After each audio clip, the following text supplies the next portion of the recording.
नमस्कार, स्वागत है आपका डेन न्यूज में। मैं हूं आपके समक्ष आध्या सिन्हा। करवाऊंगी रूबरू शहर के ताजा तरीन खबरों से। लेकिन खबरों पे नजर डालने से पहले आइए नजर डालते हैं उन तमाम खबरों पे जो बनी है आज की सुर्खियां।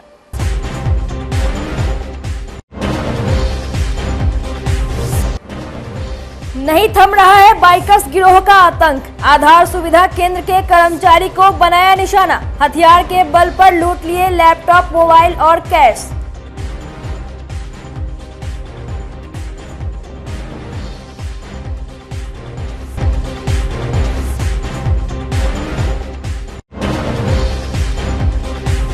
शराब पार्टी करते पकड़े गए शहर के एक अस्पताल संचालक। पीने पिलाने और शराब कारोबारियों पर लगातार हो रही है कार्रवाई। शराब के साथ नए साल का जश्न मनाने वालों की नहीं है खैर।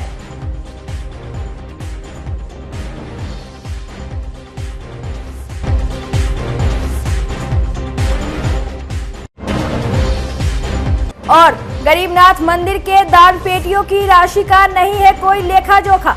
सरगल गए लाखों रुपए। वीडियो वायरल होने के बाद मची हुई है खलबली।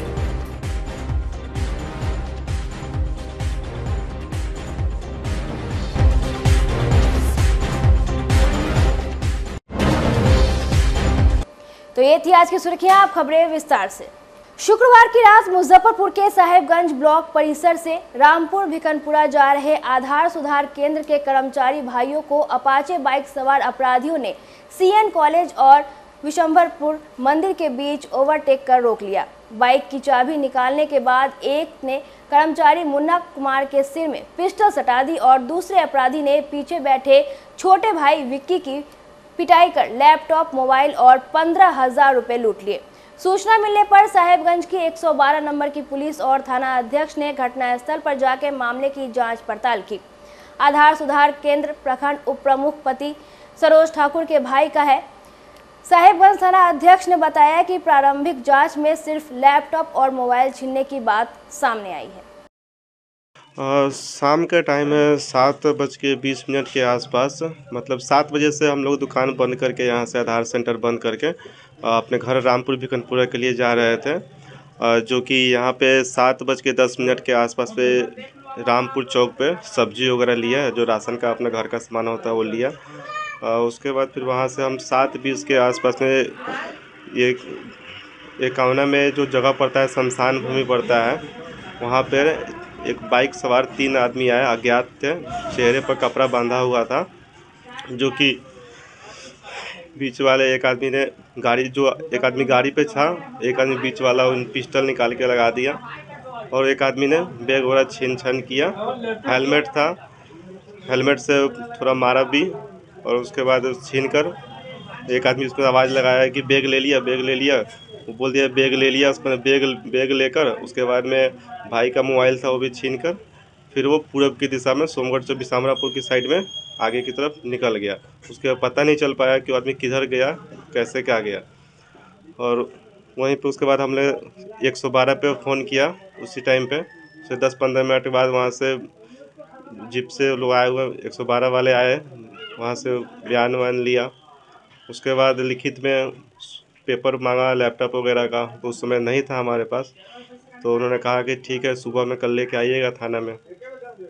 तो अभी हम लोग गए हुए थे थाना में, तो 12 बाबू कहीं पे किसी काम से बाहर गए हैं, तो बोले हैं कि 12:30-1 बजे तक आइए आप लिखित में FIR कॉपी के लिए।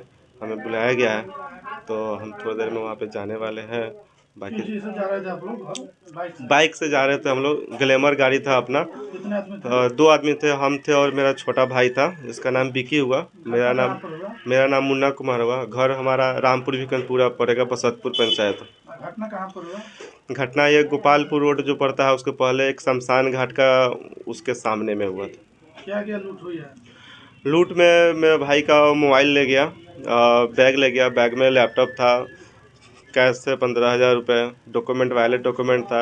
जैसे कुछ कस्टमर का जो ऑनलाइन काम करते हैं, CSC चलाते हैं, VLE है, UCL चलता था, हमारा आधार सुधार का काम था। तो उसमें मार्को वगैरह, मंत्रा वगैरह था, फिंगर डिवाइस था। और उसके बाद में आधार कार्ड, बैंक का चेकबुक था ICICI बैंक का। और उसके बाद में ATM कार्ड वगैरह था, PAN card, driving licence, voter card वगैरह वगैरह। मुजफ्फरपुर में नववर्ष को लेकर पुलिस अलर्ट है। शराब को लेकर लगातार छापेमारी की जा रही है।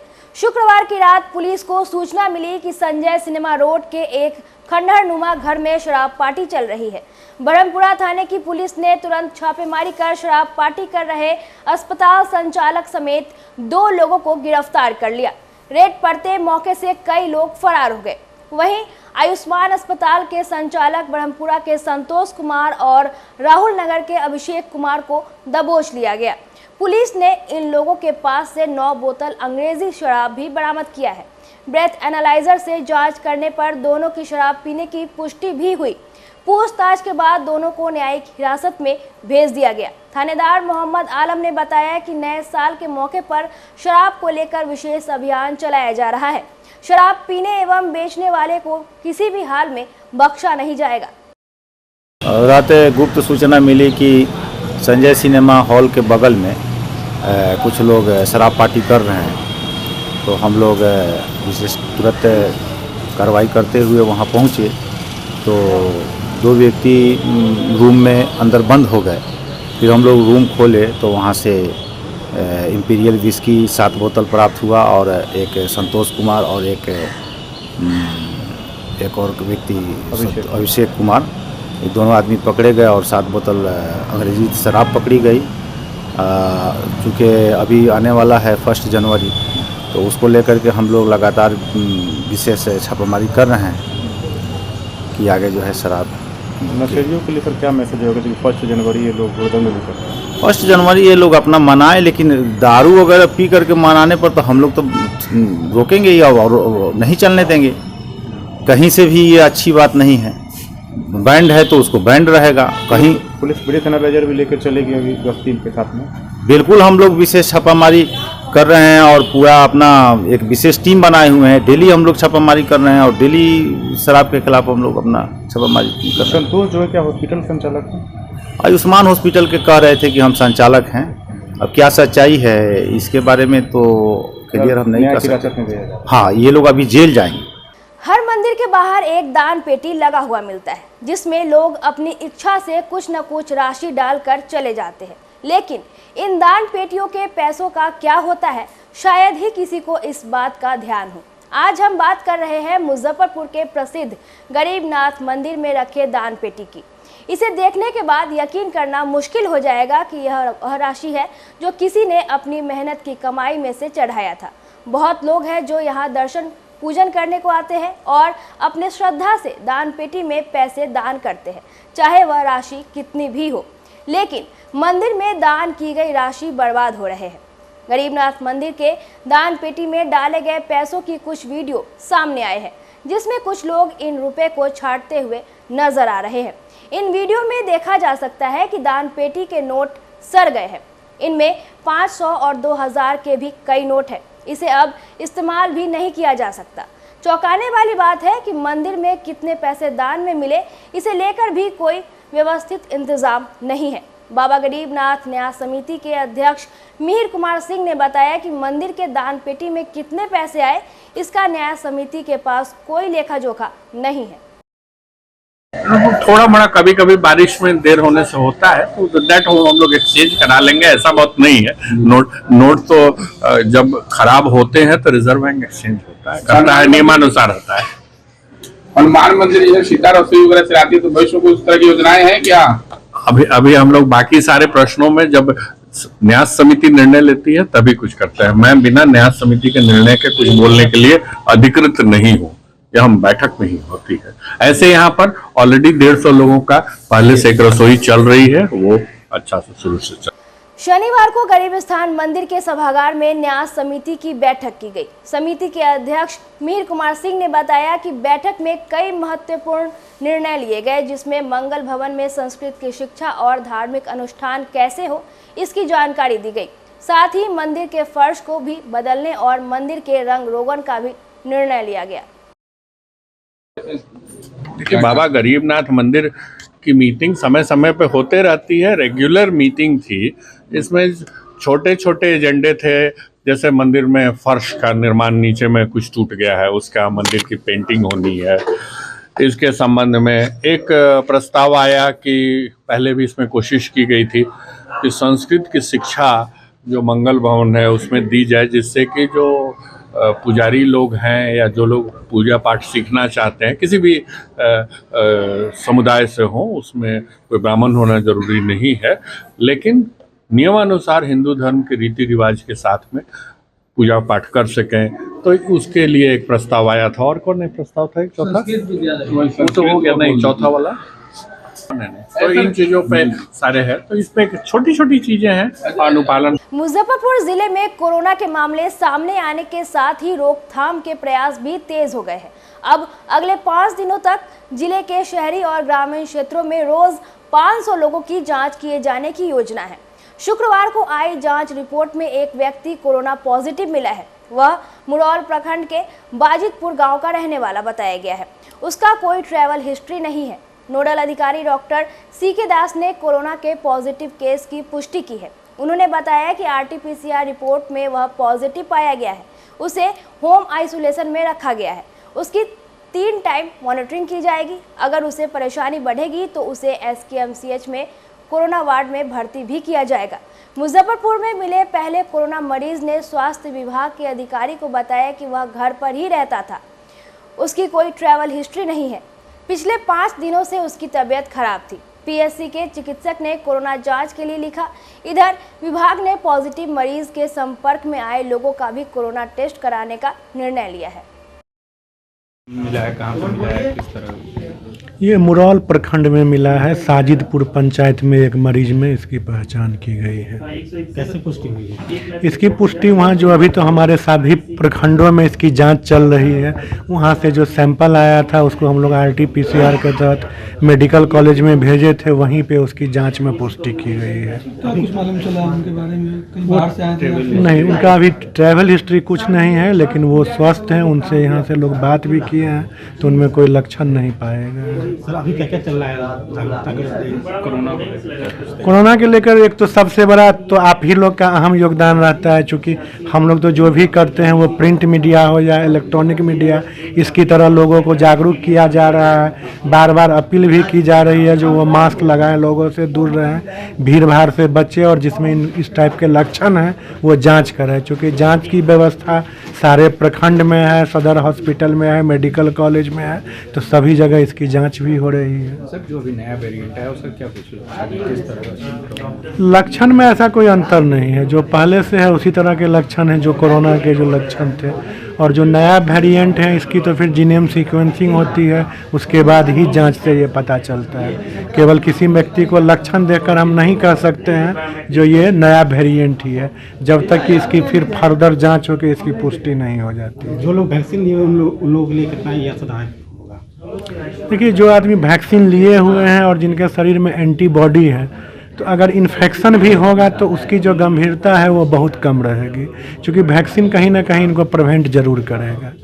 लेकिन अभी तो ये काफ़ी रिसर्च का विषय है, लेकिन अभी तक ऐसा कोई अप्रिय सूचना नहीं आ रही है। बस स्टैंड और जंक्शन पर क्या कुछ? अभी तक ऐसा कोई नहीं है, क्योंकि अभी ये उस तरह से नहीं फैला है।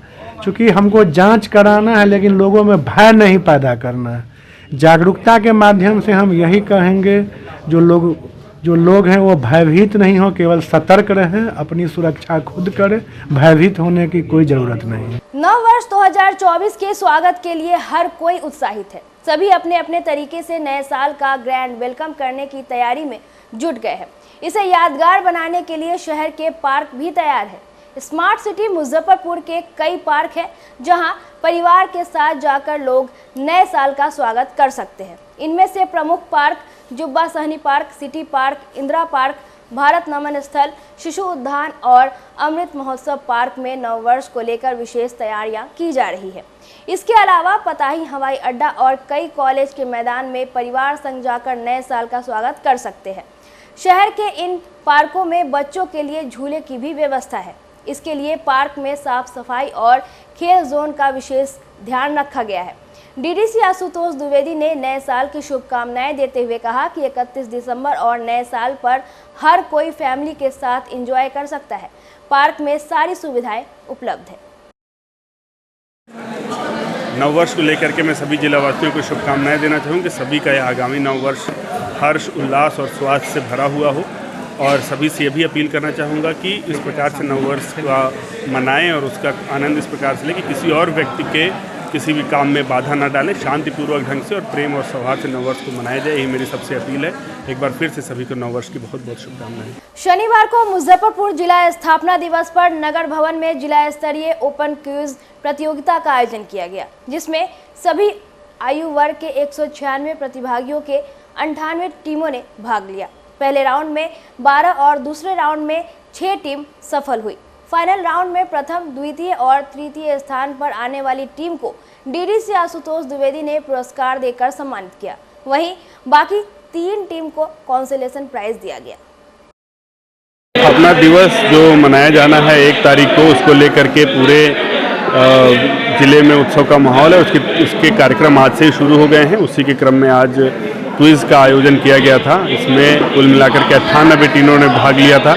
2-2 व्यक्तियों की टीम थी, 196 सभी लोगों के लिए ओपन थे। 98 टीमों में से जो प्राथमिक राउंड था उसको चुन करके 12 टीमें आई, उनका सेमीफाइनल कराया गया और सेमीफाइनल में से 6 टीमें फाइनल पहुंची, जिनका क्विज़ अभी हो रहा है। और मैं सभी जिलावासियों को इसकी शुभकामनाएं देना चाहूँगा। और आगामी 1 तारीख को हम लोग का जो मुख्य कार्यक्रम है वो खुदीराम बोस स्टेडियम में शाम को होगा, और उस कार्यक्रम में भी सभी लोग आएँ, पार्टिसिपेट करें और पूरे उत्साह और सौहार्द और उल्लास के साथ जिला स्थापना दिवस मनाया जाए। यही हमारी शुभकामनाएं और सभी को बहुत बहुत। Fire workers dealers welfare association के प्रदेश अध्यक्ष बनने पर शनिवार को मुजफ्फरपुर के गरीबनाथ रोड स्थित एक होटल में आयोजित सम्मान समारोह में पटाखा व्यवसायी इम्तियाज अहमद उर्फ वकील का जोरदार स्वागत किया गया। प्रदेश अध्यक्ष इम्तियाज अहमद ने कहा कि पहले जिले की कमान दी गई थी। कार्यकलाप को देखते हुए एसोसिएशन के राष्ट्रीय कार्यकारिणी ने प्रदेश की जिम्मेदारी दी है, जिसे पूरे ईमानदारी से निभाएंगे। पटाखा व्यापारियों के साथ कई तरह की परेशानियां हैं, जिसे खत्म करने की ज़रूरत है।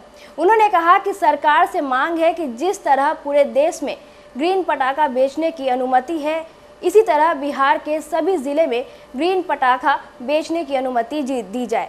उन्होंने कहा कि मुख्यमंत्री से मिलकर सभी समस्याओं से अवगत कराया जाएगा। मौके पर शकील अहमद, शब्बीर अहमद, दीप नारायण, रवि प्रकाश, इरशाद अहमद उर्फ साधु भाई, आदिल अजीम, कुंदन कुमार, लड्डू, रुंझुन सहित कई अन्य पटाखा व्यापारी मौजूद रहे। देखिए, ये जिम्मेदारी हमारी बहुत बड़ी मिली है हमको, और लोगों ने हमको निर्विरोध चुना है। और आप समझ सकते हैं कि कोई किसी को निर्विरोध चुनता है तो उसका विश्वास 100 गुना उसके प्रति होता है। और हम अपने जानिब से आपके द्वारा विश्वास दिलाते हैं। 38 जिला पूरे बिहार में है, इससे आप अवगत हैं। और जहाँ भी जो पटाखा व्यवसायी हैं, चाहे वो फुटपाथ पर बेच रहे हों, दुकान में बेच रहे हों, गोदाम से बेच रहे हों, उनके लिए न्याय संगत जो होगा वो सरकार से हम मांग करेंगे और सरकार से रिक्वेस्ट करेंगे कि पटाखा जो है वो आम वस्तु नहीं है। ये बात सरकार का कहना सही है और सरकार के कहे हुए तमाम बातों का अक्षरशः पालन होगा। लेकिन ग्रीन पटाखा पूरे भारत में बिक रहा है, बिहार में भी उसको बेचने का आदेश दिया जाए। उसके साथ साथ हम लोगों के लाइसेंस का नवीकरण हो और उसके साथ जो भी एसोसिएशन में मसौदा तैयार होगा उस विषय पे हम लोग बात करेंगे सरकार से, और सारा फैसिलिटी जो अन्य व्यापारियों को मिलता है वो हम लोग को भी दिया जाए। अड़चनें भी बहुत आती हैं व्यवसाय में, कैसे उसको निभाएंगे? देखिए, अड़चन तो जब तक आप जिंदा हैं तब तक आएगा। आप मर जाइएगा तो कोई अड़चन नहीं आएगा। जिंदा लोगों के लिए ही अड़चन आता है। जो जिंदा दिल होते हैं उस अड़चन को पार करके मंजिल तक पहुंच जाते हैं। उसी ग्रेड में हम लोग आते हैं कि जो भी अड़चन है उसको पार किया जाएगा और सरकार के साथ न्यायसंगत बात होगी। मुख्यमंत्री से भी मिलने का समय लिया जाएगा, क्योंकि पहले मैं मुजफ्फरपुर ज़िला फायरवर्क्स एसोसिएशन का अध्यक्ष था। आज हमको लोगों ने प्रदेश का अध्यक्ष बनाया है। जिम्मेदारी हमारी बहुत बढ़ गई है और इस जिम्मेदारी को निभाने में हम अपनी जानिब से गॉड के बाद, अल्लाह के बाद पूरा कोशिश करेंगे कि किसी दुकानदार का हित न हो, जहाँ तक हो सके लोगों का हित हो। क्योंकि हम लोगों के लिए ये व्यवसाय नहीं है, हम लोग के बाल बच्चों का ये भविष्य है। हर आदमी अपने बाल बच्चे के भविष्य के लिए बहुत सतर्क होता है। हम लोग का व्यापार यही रहा है और यही रहेगा हम लोगों तक। आगे क्या होगा, I self don't know, God knows better. लेकिन सरकार से हम मांग करेंगे कि सरकार हम लोग को हर तरह की सुविधा दे और मसौदा हमारा बन रहा है, उस मसौदा के अकॉर्डिंग सरकार से मांग किया जाएगा और सरकार के आदेश का अक्षर से पालन होगा। और सरकार से उम्मीद हमारी है, चूँकि सरकार व्यवसाय क्षेत्र में बहुत सारी कामों को कर रही है और आप समझ सकते हैं कि पूरे विश्व में चाहे अमेरिका हो, बांग्लादेश हो या नेपाल जैसा गरीब कंट्री हो, व्यवसायी के टैक्स से ही कहीं का भी जो है सारा मामलात होता है। जिनको भी सैलरी मिलती है वो टैक्सेशन के पैसे से मिलता है। भारत में जो सबसे ज़्यादा रेवेन्यू कलेक्शन है, आपके संज्ञान में हम डालना चाहते हैं, वो जीएसटी से है और जीएसटी हर व्यापारी देता है। हम लोग की जीएसटी जो है वो 18% की है, भाड़ा पर 5% टैक्स है, बेनिफिट पर 10% टैक्स है, 2% लोकल टैक्स है, मिला के 30 से 35% एक्सपेंसेस हो जाता है।